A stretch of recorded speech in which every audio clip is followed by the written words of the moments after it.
انہوں نے کہا کہ جارحیت کا ایک ہی جواب ہوتا ہے اور وہ ہے مزاحمت۔ صدر ابراہیم رئیسی نے کہا کہ مسلم ممالک کا صہیونی حکومت کے ساتھ تعلقات کو معمول پر لانا ایک پسماندہ عمل ہے۔ دشمن کا مقابلہ کرنے کے لیے مزاحمت کا انتخاب ہتھیار ڈالنے سے زیادہ کامیاب ثابت ہوتا ہے۔ وہ ایرانی صدر نے مزید کہا کہ اسرائیل کو تسلیم کرنے والوں نے صہیونی حکومت کے آگے ہتھیار ڈال دیے ہیں۔ یاد رہے کہ امریکی ثالثی میں 2020 اور 2021 میں متحدہ عرب امارات، بحرین اور مراکش سمیت کچھ مسلم ممالک اسرائیل کو تسلیم کر کے سفارتی اور تجارتی تعلقات بحال کر چکے ہیں۔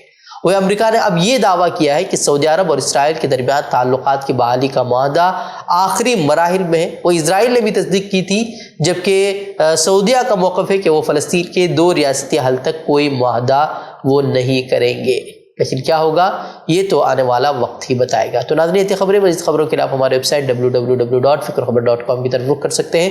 ویڈیوز کے لیے ہمارے یوٹیوب چینل کو سبسکرائب کریں۔ تو ناظرین، السلام علیکم ورحمۃ اللہ وبرکاتہ۔